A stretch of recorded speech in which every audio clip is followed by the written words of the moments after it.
Terima kasih kepada pemimpin dengan pengandalan tadi. Selain sahabat kita pada semua, boleh dengar juga Kak? Romai? Halo. Kunci kau. Oke, terima kasih dengan lagu istimewa yang disampaikan oleh Arnold dan istrinya dan seisi rumah tangganya. Moga keluarga ini terus diberkati, diberikan berkat-berkat yang indah dari Tuhan. Terima kasih karena saya diberikan peluang pada sahabat ini untuk menyampaikan pelajaran kita, dan pelajaran yang disediakan ini tidak juga terlalu berat, ringan sahaja. Saya suka pelajaran yang ringan-ringan sebenarnya, sebab saya punya penangkapan, saya punya otak tidak berapa kuat sudah. Jadi saya suka pelajaran yang ringan-ringan. Jadi mungkin ini pertama kali bagi gereja-gereja yang lain yang nampak saya berkhotbah, kecuali yang dari Piasaula, dan saya beruntung di dalam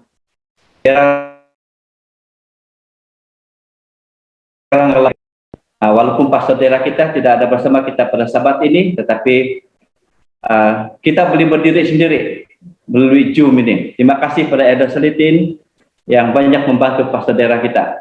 Oke, sebelum itu mari kita berdoa dulu. Ya Allah Bapa kami, saat ini ya Tuhan, kami mohon keampunan dari surga di atas segala dosa, kesalahan yang kami telah lakukan, dan segala dosa yang tersembunyi yang pernah kami lakukan. Ampuni juga dosa-dosa kesayangan kami ya Tuhan, dan biarlah juga saat ini Roh Kudus dari surga memenuhi segenap jiwa dan pemikiran kami. Hanya dalam nama Yesus kami berdoa, amin. Oke. Persaingan.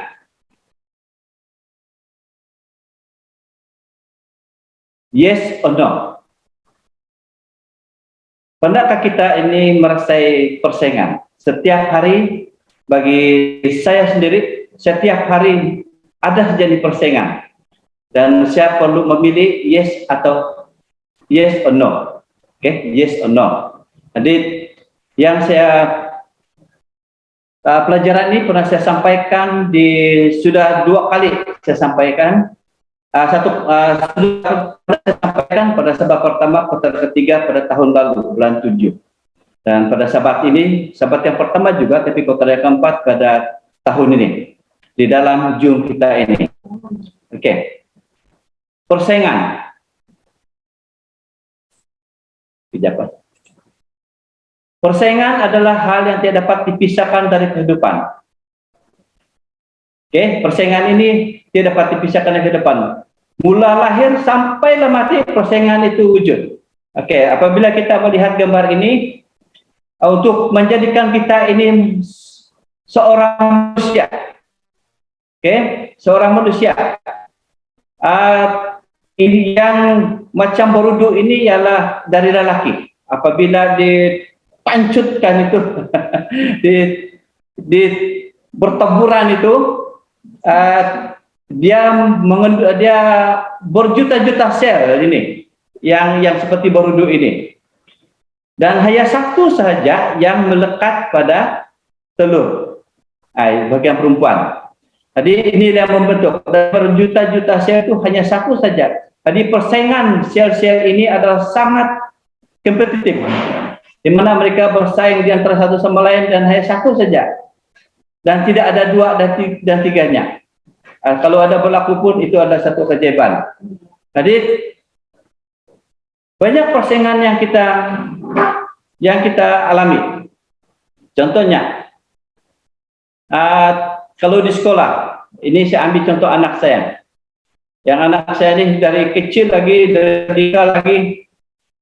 sentiasa bersaing dengan sesiapapun. Waktu di tadika sama ada umur dia 4 tahun sehingga 6 tahun, dan sehingga dia menghabiskan sekolah rendahnya.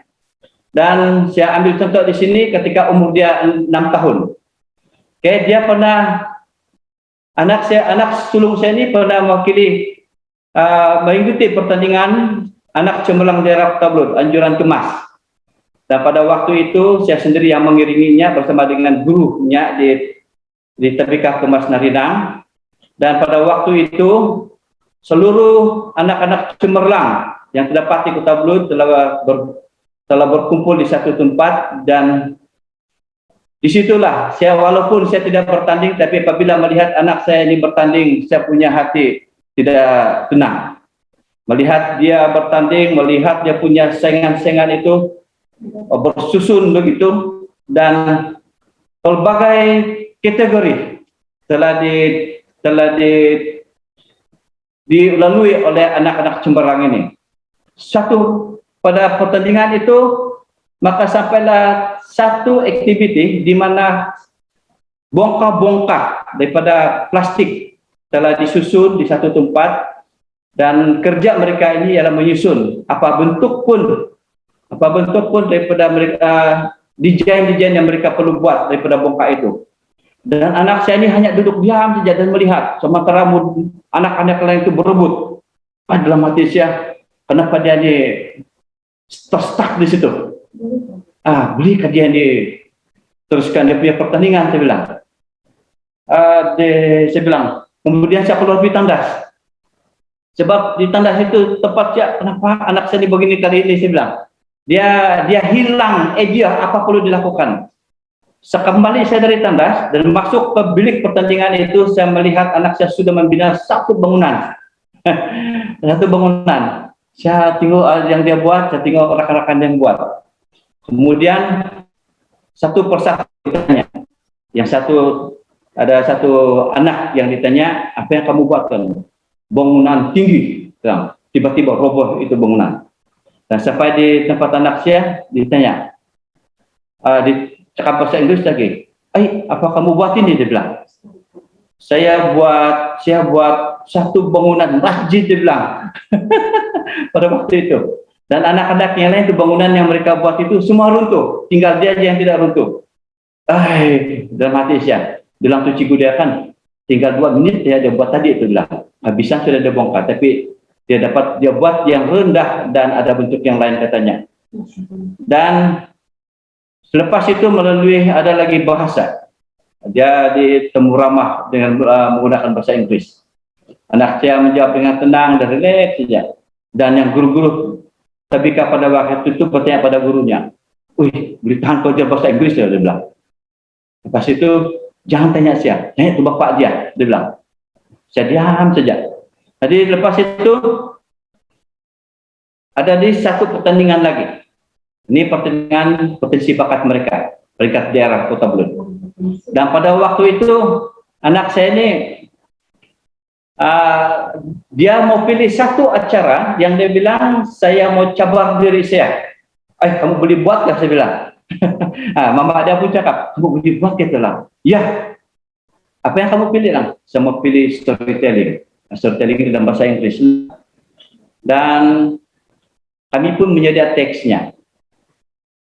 Tidak juga banyak muka suratnya. 14 muka surat.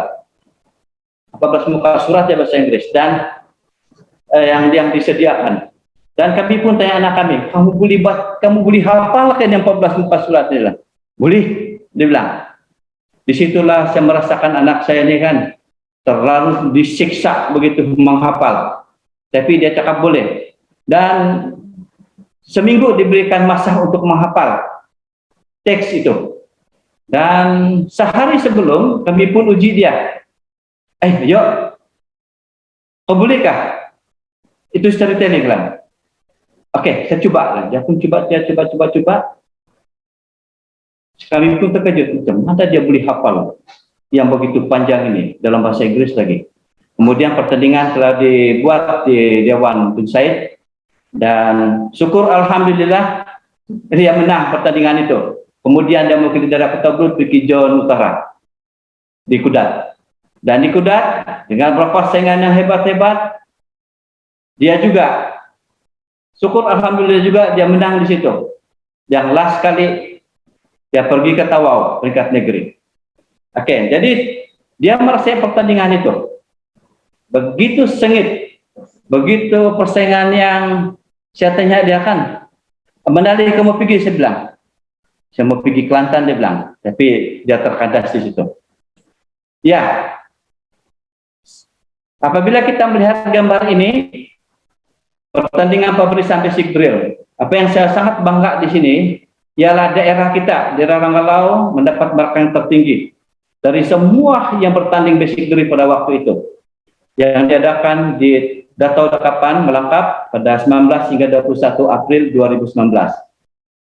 Oke, dan saya juga bangga sebab lebih ramai peserta di sini ialah dari Piasau. Dan saya suka kongsikan di sini, pada waktu perkemahan ini kami tidak bersama dengan berkemah di kawasan di Datau Dakapan, tapi kami menyewa satu tempat di pelancongan ikan jinak. Jadi seolah-olah kami sudah sewa satu tempat itu. Dan di setiap malam peserta pembarisan ini mereka membuat latihan sehingga pukul 12 tengah malam. Sebab pasar itu luas dan kami saja, dan kami beritahu yang penjaga di situ, mereka ini akan mengadakan latihan pada malam, setiap malam sehinggalah pertandingan. Jadi mereka ini membuat persediaan rapi. Dan begitu juga, kalau ada makan di gereja atau potluck, semua kita berebut-rebut. Betulkah? Semua berebut-rebut. Ada yang takut kehabisan. Dan yang paling seronok tengok itu, ada yang ambil makanan banyak macam Gunung Kinabalu. macam Gunung Kinabalu. Takut dia kehabisan. Jadi, inilah persaingan. Persaingan dimewujudkan satu perkara yang agak kadang-kadang ekstrim yang kita buat. Oke, ini gambar satu ini yang ada anak panah yang saya tunjukkan laki ini anak bongsu Syah. Pada waktu dia bertahun 3, umur dia 9 tahun. Tidak, dia di tahun 3 waktu itu. Bukan tahun lalu, dia tahun 3 2018. 2019.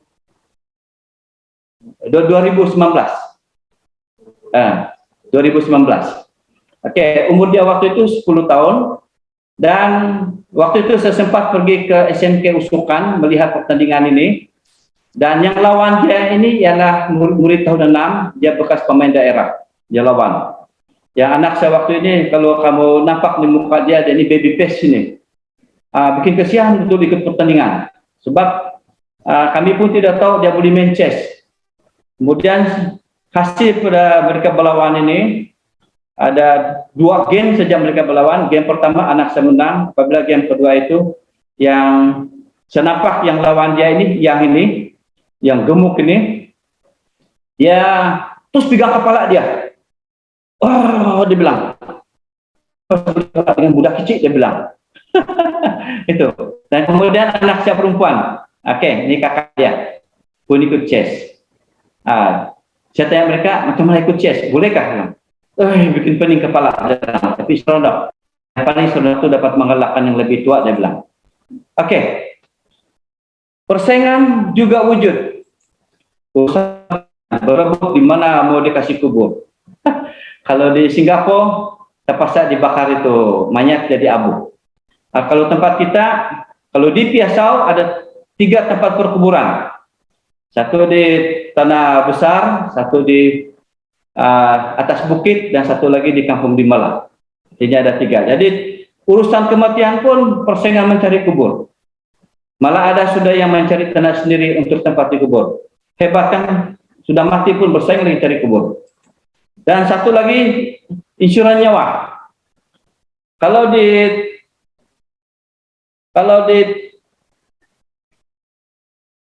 kami baru posting dari maktab posting.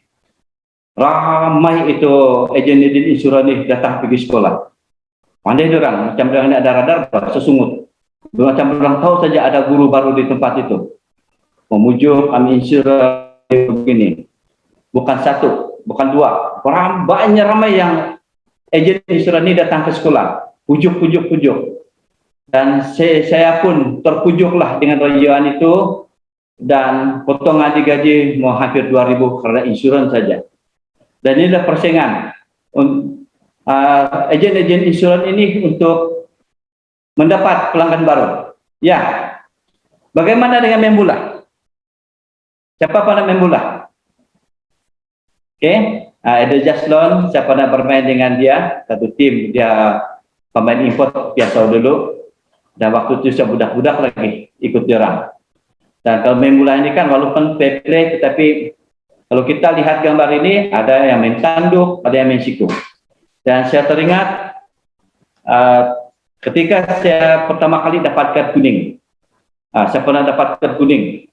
Dan itulah pengalaman pertama saya dapat kartu kuning. Dan waktu itu yang kami lawan itu adalah ada satu orang pemain Sabah, yaitu Servister Cindy.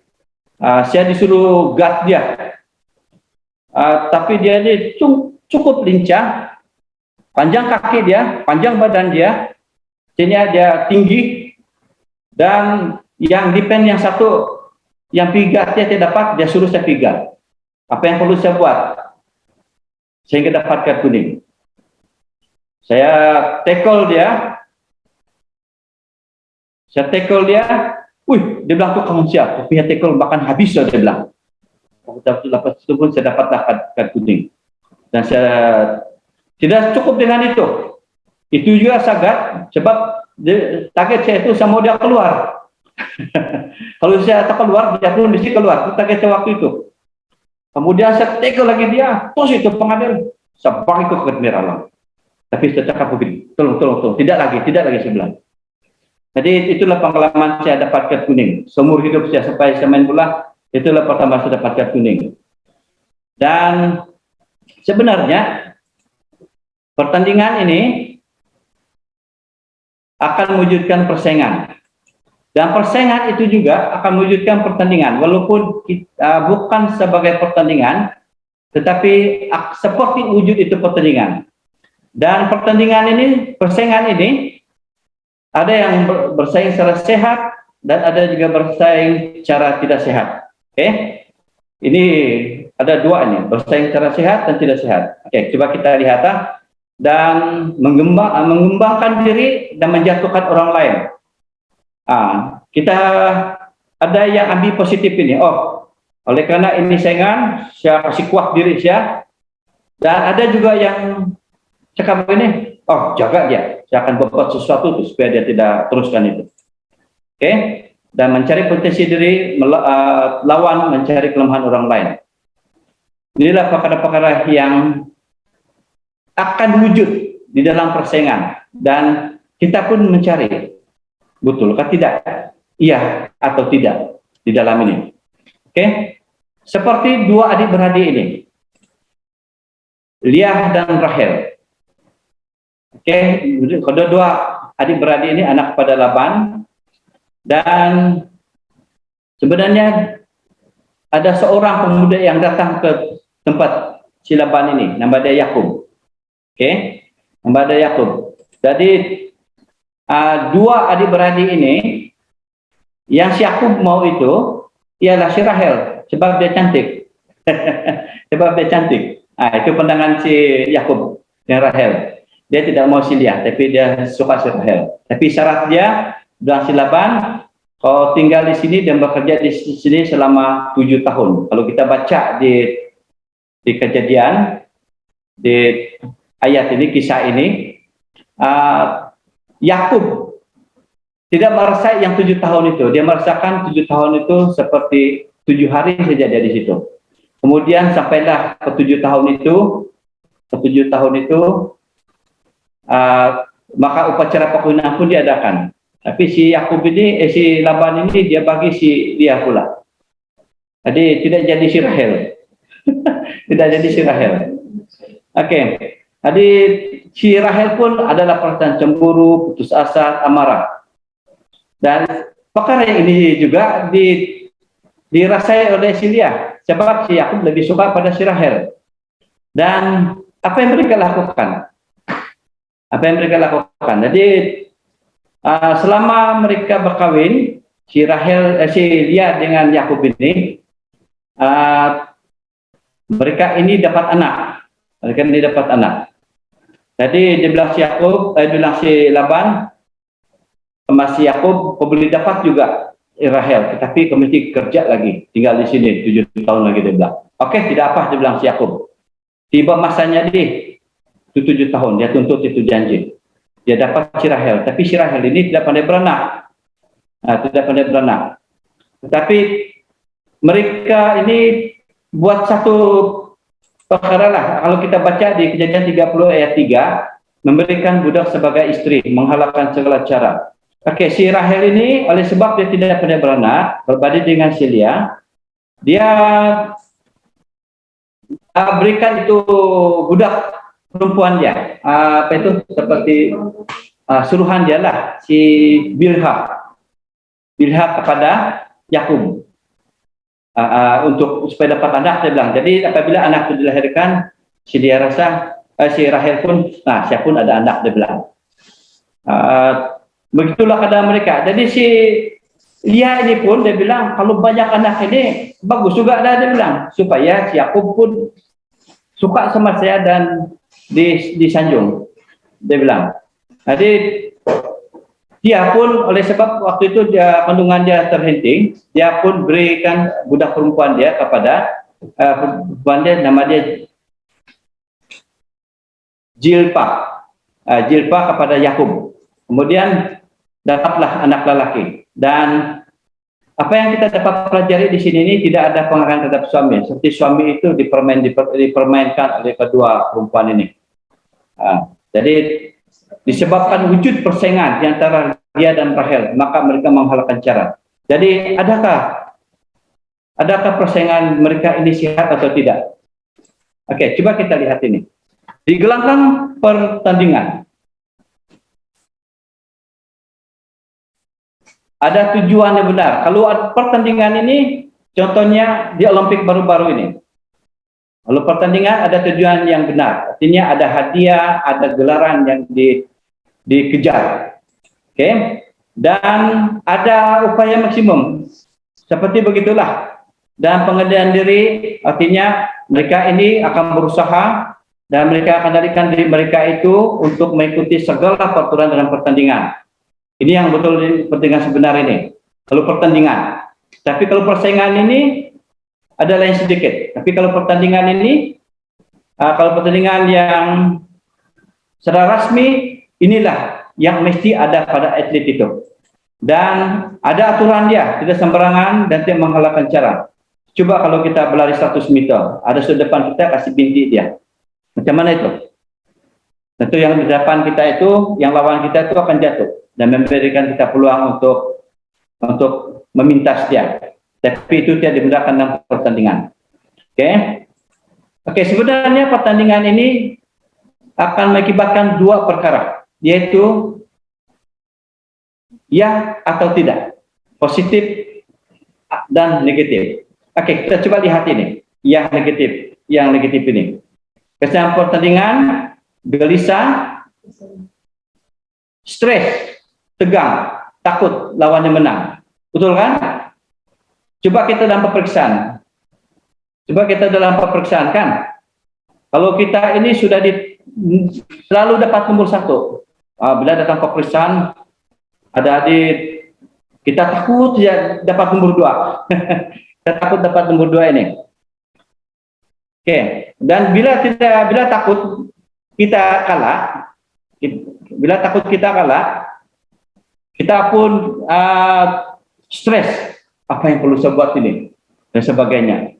Mungkin kalau dalam belajar kita belajar betul-betul. Oke. Inilah gara-gara persaingan ini. Banyak wujud yang dalam pikiran kita secara negatif. Dan mungkin juga kita cenderung buat perkara yang licik dan menghalalkan segala cara sehingga nilai dirinya akan semakin merosot. Oke, ini saya ada pengalaman ini, saya menipu dan pemeriksaan. Waktu saya menghadiri pemeriksaan di OUM, waktu itu kertas yang saya ambil itu ialah Mathematics Engineering, kejuruteraan matematik. Dan sebenarnya apabila saya jumpa subjek ini kan, satu pun tidak boleh masuk dalam otak saya pada waktu itu. Apa yang perlu saya buat? Saya pergi pemeriksaan. Saya pakai seluar jeans saya yang lusuh betul, yang peto, yang pergi minahu. Saya pakai sejak waktu itu. Kemudian saya tulis itu semua pemula-pemula di seluar Asia. Satu semua di seluar Asia tuh. Dan kalau keluar tajuk ini saya tahu sudah di mana tuh kedudukan itu pemula dia. Dan oleh karena saya menduduki periksaan itu selama 3 jam, saya kunci tengok itu soalan, saya tarik-tarik itu seluar saya cari itu pemula. Kemudian saya salin di kertas itu, buyukan, buyuk. Jadi selepas itu saya salin-salin itu ada senang sedikit lah, lebih separuh saya beri jawab. Biarlah si dia saya dapat dalam hati saya pada waktu yang penting saya lulus. Sebab subjek ini saya tidak boleh tangkap sudah betul-betul. Dan keputusannya saya dapat ngangam si juga lah lulus sebab mentipu. Oke, coba kita lihat ini. Ini ada seorang dokter yang digambar ini. Oleh karena dia sedikit pelanggan dia, maka dia pun buat satu, oleh karena dia bersaing dengan klinik yang lain, dia pun buat satu perkara yang cepat itu dia boleh buat lah. Dia ambil batu, dia ukir, dia kasih bulat, dia kasih bulat. Kemudian dia kasih dia warna macam bulat. Kemudian dia simpan itu di kereta ada waktu malam. Dia pergi hantar satu tempat permainan, diletak di situ. Dia kepenatan, dia kepenatan. Sebab buat ini, dia berpikir ini kali lah banyaklah saya punya pelanggan di klinik, dia bilang. Betul-betul. Nah, banyak pelanggannya di klinik, ada yang sakit kaki dan sebagainya, mungkin tendang tubular dan sebagainya. Jadi ini satu ilustrasi bagi kita, mengajar kita supaya berpikir, adakah perlu kita buat ya atau tidak dalam perkara ini. Oke. Berusaha menjatuhkan pesaingnya walaupun dengan cara yang tidak benar, menyebar isu. Artinya kita buat gosip. Oh, si Anu itu begini-begini.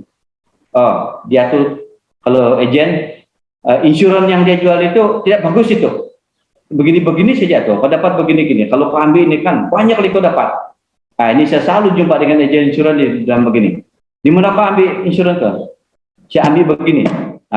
Kalau MA, kau saya ambil di MCI bilang, tidak bagus tuh, ambil di MA, begini-begini, itu cara derang. Dan celakanya jika bersaing tidak sehat, maka dia akan melihat pesaing itu sebagai musuh yang harus dijatuhkan. Oke, kalau boleh tidak pesaing dia hancurkan, ditindas lagi, dirembuk lagi, kalau boleh perlu dikasih habis. Misalnya di gambar ini berebut Sumanda, mungkin kita ada pengalaman nggak berebut Sumanda? Ataupun yang lelaki ini berebut anak wagu. Oke? Adakah? Yang lelaki, yang perempuan berebut anak wagu. Yang anak wagu berebut dengan Sumanda. Berebut pasal Sumanda saja. Dia berebut dengan lelaki, sangkut tumbuk. Oke? Adakah kita pada buat ini? Kalau ada, jangan kasih tahu saya, diam-diam aja kita. Oke. Dan sebenarnya persaingan ini ada positif dia. Persaingan adalah karunia Allah. Oke. Persaingan ini adalah karunia Tuhan. Oke. Persaingan ini adalah karunia Tuhan. Dan yang boleh mengembangkan kemampuan kita dengan optimum. Ingat itu, persaingan ini sebenarnya adalah anugerah Tuhan yang boleh kita gunakan secara optimum. Oke. Kalau kita gunakan karunia Tuhan secara optimum, dia akan memberikan berkat pada diri kita dan pada orang lain. Tanpa persaingan, mungkin kerja kita sangat biasa. Setelah ada pesaing, mau tidak mau kita harus meningkatkan kerja sebaik mungkin. Dia bilang, oleh karena dia bekerja dengan kuat, saya mercek kasih ganda saya punya usaha. Saya ada satu pengalaman ini, ketika saya buat satu assignment, ketika saya belajar melanjutkan pelajaran, pada semester 2 itu, saya telah bercampur dengan senior saya. Dan saya satu-satunya junior pada waktu itu, saya semester 2, yang lain itu mau hampir-hampir habis. Dan ketika kami buat assignment, saya nampak itu senior-senior saya, kalau keluar ini timpalan, dia bilang, habis, langsai, dia bilang. Saya nampak itu cara dia bercakap itu, tangan dia kan, dalam hati saya menggerunkan, sangat menggerunkan. Dan satu lagi, kalau keluar ini bitumin, dia bilang, yang buat jalan raya, tiara, habis, dia cakap. Saya tengok tuh mulut yang bercakap itu, dalam hati saya kan, sebab sebenarnya mereka, kawan-kawan saya ini, kebanyakan mereka ini berbicara di politeknik, ada yang di sekolah vokasional, dan yang lain-lain lagi, ada dari beberapa tempat lain. Yang saya ini di sekolah rendah saja, dan saya bukan di dalam bidang itu, tapi saya ambil pos itu untuk cabar diri saya, boleh angkat ke tidak. Ada kita puji sedikit lah kan, boleh angkat ke tidak. Jadi pada waktu itu saya pun buat assignment. Dan itu yang dikatakan oleh kawan-kawan saya yang lebih senior itu. Keluar ini habis cakap. Keluar ini makanan saya ada bilang. Tadi saya pun buat. Semua lukisan yang saya buat, semua bentuk lukisan, saya tidak scan atau sebagainya. Tapi saya lukis sendiri dengan jari saya sendiri. Saya lukis, dan apa yang lukisan itu saya lukis. Termasuklah tangan orang kan saya lukis ya tuh. Tadi keluar di satu tutor kami, dia pun umumkan siapa yang paling tinggi. Yang kawan-kawan saya sudah dapat, saya pun dapat, saya punya. Dalam hati saya dapat, kalau boleh saya dapat kasih kalah ini yang banyak cakap itu, saya bilang. Keluar letusan, itu tutor kami cakap, paling tinggi 100. Terus dan bertinggu-tinggu. Bisa nampak sudah yang orang ini bukan 100, terus nampak sebenarnya itu 100. Saya tutup, saya diam saja. Terus dalam heboh tuh, siapa yang dapat 100, siapa yang dapat, saya diam saja. Dalam hati saya, foto yang gembirang itu bilang. Tapi saya tidak usah, saya apa itu, kata-kata mereka itu membuatkan saya semangat. Buat yang saya punya sendiri. Jadi mereka pun nampak, terus yang terdiam. Oh, saya suka tengok itu. Mereka ini terdiam dan tidak banyak cakap lagi. Tidak ada bagus kan, begitu. Oke, tanpa persaingan maka kita akan menjadi statik. Betul, kalau di sekolah, kalau tidak saingan ini satu-satu orang, ya kita buat kerja pun begitu-gitu saja. Dan gagal mencapai yang terbaik dalam diri. Oke. Tapi kalau putung kata, satu orang pun buat bekerja kan, sebab ada yang kita boleh dapat senang, dapat banyak duit. Oke, kita teruskan. Persaingan membuat kita lebih tahu posisi kita, keberhasilan.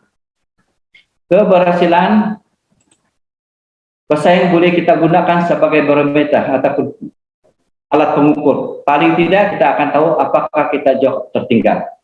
Jadi sebenarnya persaingan ini adalah satu perkara yang kita boleh gunakan untuk melihat di mana kita berada. Di mana kita berada. Oke. Dan saya suka persaingan ini. Sebab persaingan ini bagi saya adalah sesuatu yang sangat apa itu, yang membuatkan saya bekerja dengan lebih gigih untuk mencapai sepunya target saya. Dan jika kita menyadari bahwa kita tertinggal, maka kita akan dengan cepat mengejar ketertinggalan itu. Nah, bila kita tahu kedudukan kita, punya jauh saya kena tinggal, punya jauh saya kena tinggal. Jadi kita pun buat kerja kita sebaik yang mungkin sehingga kita tidak tertinggal. Dan inilah cabaran kita. Inilah cabaran kita, bahwa persaingan ini kalau kita tidak ada pertimbangan, kadang-kadang kita anggap persaingan itu sebagai sesuatu yang kita boleh melakukan perkara negatif. Tapi kalau kita berpikiran positif, kita boleh meletakkan kedudukan kita di satu tempat yang kita boleh banggakan sendiri tanpa merusakkan orang lain.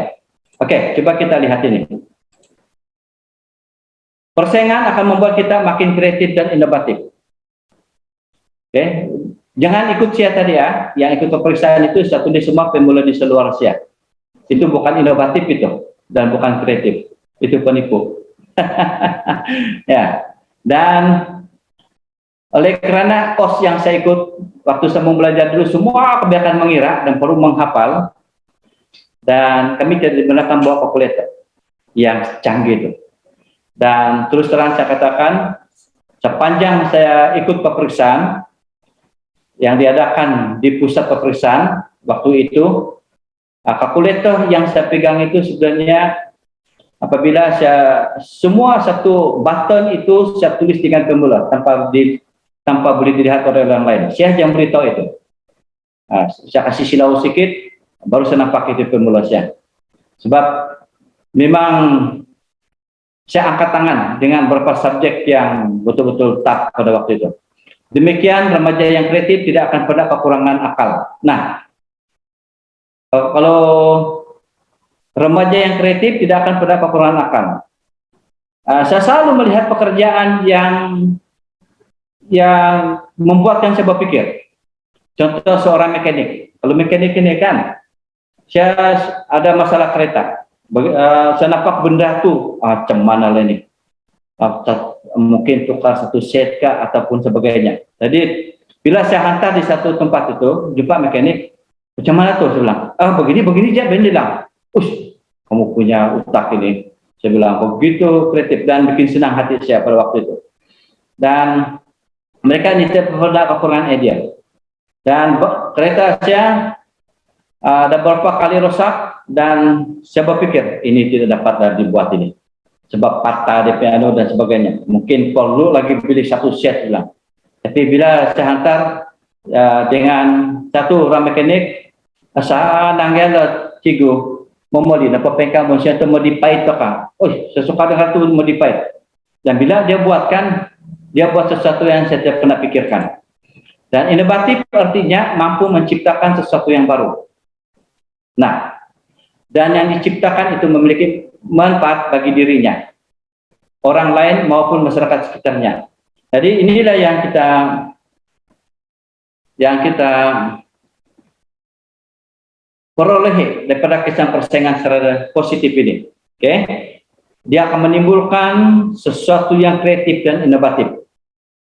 Oke, inovatif di sini mungkin selalu kita dengar ini, tapi kita tidak tahu apa itu arti inovatif. Artinya mampu menciptakan sesuatu yang baru dan yang diciptakan itu memiliki manfaat bagi dirinya, orang lain maupun masyarakat sekitarnya. Oke, slide yang terakhir, mari kita hayati firman Tuhan ini. Dalam 1 Korintus 9 ayat 24 hingga 26. Tidak tahukah kamu bahwa dalam gelanggang pertandingan semua peserta turut berlari, tetapi bahwa hanya satu orang saja yang mendapat hadiah. Karena itu larilah begitu rupa sehingga kamu memperolehnya. Oke, kalau kita berlari kan pertandingan maraton dan sebagainya, itu nomor satu hanya nomor satu saja. Oke, satu aja itu nomor satu. Dan kalau main bola satu aja menentukan dia punya kejuaraan itu ialah dia menang. Karena itu larilah begitu rupa sehingga kamu memperolehnya. Oke. Ayat 25, tiap-tiap orang turut mengambil bagian dalam pertandingan, menguasai dirinya dalam segala hal. Mereka berbuat demikian untuk memperoleh suatu mahkota yang fana, tapi kita untuk memperoleh suatu mahkota yang abadi. Oke, kita kaitkan pelajaran ini dengan ayat ini dengan kehidupan kita dengan Tuhan. Di mana yes kita di sini? Adakah kita bersaing dalam kehidupan kita ini untuk mendapat mahkota yang abadi ataupun mahkota yang fana? Di mana kita berada? Oke. Dan ayat yang terakhir, sebab itu aku tidak berlari tanpa tujuan dan aku bukan petinju yang sembarangan saja memukul. Rasul Paulus katakan di sini, aku tidak berlari tanpa tujuan. Kita berlari 100 meter, ataupun kita berlari yang jarak jauh lagi. Rasul Paulus katakan, kalau saya berlari, mesti saya sampai di penemat. Oke, Dan aku bukan petinju yang sembarangan saja memukul. Yang dia tumbuk, kalau bertinju, dia tidak tumbuk sembarangan, tapi dia akan ada target dia tumbuk. Kali ini saya tumbuk di perut dia, lepas itu buat tumbukan cedok, dia terus KO. Mungkin begitu. Tetapi kalau kita letakkan ayat ini di dalam kehidupan kerohanian kita, adakah kita memilih yes atau no? Ya atau tidak? Adakah kehidupan kita sekarang ini kita sudah memilih yang positif atau yang negatif? Adakah kita seorang petinju yang sudah melakukan tumbukan yang padu? Dan adakah tumbukan yang padu itu melemahkan orang lain? Dan bagaimana kita sebagai umat Tuhan seperti peninju yang bukan sembarangan saja di dalam kehidupan kerohanian kita? Jangan kita jadikan kerohanian kita ini sesuatu yang sembarangan, tetapi biarlah ada tujuan kita, yaitu mahkota yang abadi seperti dikatakan oleh Paulus. Ya, Pinai-Pinai di saudara Ranggalau, terima kasih karena bersama kita mempelajari firman Tuhan pada Sabat ini, dan semoga Tuhan memberkati kita. Doa saya menyertai Anda. Tuhan memberkati kita. Dan mari kita berdoa. Bapa di surga, ya Tuhan, Engkaulah Raja kami, sandaran kami, hidup kami. Kami telah mempelajari bagaimana Paulus berjalan dengan Tuhan di dalam kehidupan kerohaniannya. Dia ada tujuan, dia sudah tetapkan tujuan hidupnya. Berjalan bersama Tuhan dan pergi ke destinasi itu. Kami juga ingin seperti itu ya Tuhan, agar kami terus bersandar dengan Tuhan mulai hari ini sehingga Maranatha. Kiranya kami terus dipenuhi Roh Kudus Tuhan di dalam kehidupan kami sementara kami menunggu Tuhan datang. Terima kasih ya Tuhan. Nah, Engkau memberkati kami. Hanya dalam nama Yesus Immanuel kami serahkan doa ini. Amin.